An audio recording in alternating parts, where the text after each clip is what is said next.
Good morning, students. Happy New Year. Hope you all are doing fine.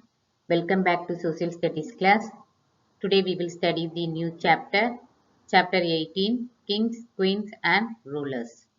In this chapter, we will study Asoka, Akbar, Shahjahan, Shivaji and Rani Lakshmibai. Let us see one by one. Asoka. Asoka was one of the greatest rulers of India. He was the grandson of Emperor Chandragupta Maurya.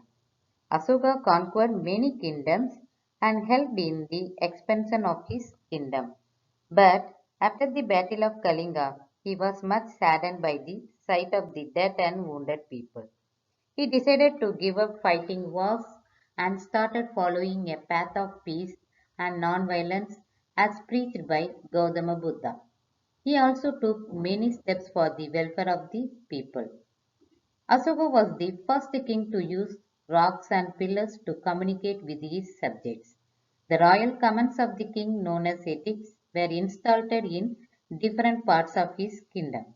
They were engraved on rocks, pillars, and on the walls of caves so that more and more people could read them. He used to send his ministers to different parts of the kingdom to collect information about the well being of his subjects and to understand their requirements. Akbar. Akbar became king when he was just 13 years old. Since he was so young, he took over the responsibility of his empire under the guidance of his trusted general Bairam Khan. Akbar was a brave king and his kingdom included Punjab, Delhi, Gujarat, Madhya Pradesh and some parts of Rajasthan. Akbar is also known for his love of art and literature. His court had land people, great musicians, painters, and artists who were popularly known as the Navaratnas or the Nine Jewels.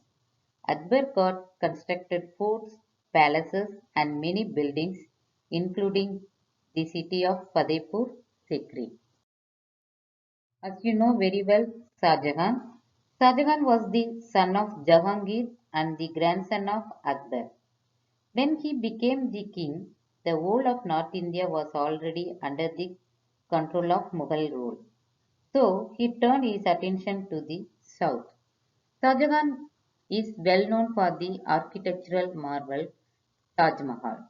It was built in the memory of his wife Mumtaz Mahal. Built of white marble, it has dome in the center with four minars at the corners. Shahjahan also built the Red Fort and the Jama Masjid in Delhi and the Modi Masjid in Agra. Shivaji. Shivaji was the greatest and the bravest of the Maratha rulers. A fearless warrior, he captured many forts. At this time, Aurangzeb was the Mughal ruler. He wished to expand his empire down south. Shivaji was the main obstruction in his expansion plan. Aurangzeb sent his general to capture Shivaji, but Shivaji defeated. Then Aurangzeb sent the Rajput general Jai Singh to defeat Shivaji. Shivaji was defeated and had to sign a treaty with the Mughals. As per the terms of the treaty, he had to give up some of his forts. Later, Aurangzeb imprisoned Shivaji. However, daring Shivaji managed to escape and reach his capital. From there, he continued his conquest. He was able to capture many forts in the Deccan region. Ahilyabai Holkar. One of the greatest queens of her time, Ahilyabai Holkar, ruled over the Malwa kingdom of the Marathas. Women in those days were not allowed to go to school, but her father taught her to read and write. Her husband was killed in a battle. The young Ahilyabai was declared the queen of the Malwa kingdom and she made Maheshwar her capital. She protected her kingdom from thieves by leading armies to battle. Her greatest accomplishment was the development of Indore from a small village to a prosperous and beautiful city. She supported many social causes. She helped widows to retain their husband's wealth and made sure that a widow could adopt a son. Rani Lakshmibai. Rani Lakshmibai is famous in history for her courage. She was one of the prominent figures in the Great Revolt of 1857. She was married Maharaja of Jhansi and came to be known as Maharani Lakshmibai of Jhansi. After the death of her son, Rani Lakshmibai adopted a son. However, the British did not recognize the right of the adopted son to be the next king. So, after the death of her husband, the British decided to take over Jhansi.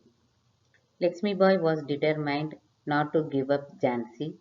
Along with her faithful warriors, she fought bravely against the British. After a battle, the British won. Rani joined Maratha general Dajjadov and reached Gwalior. But she died in the battle with the British when they came to capture Gwalior. She was only 23 then.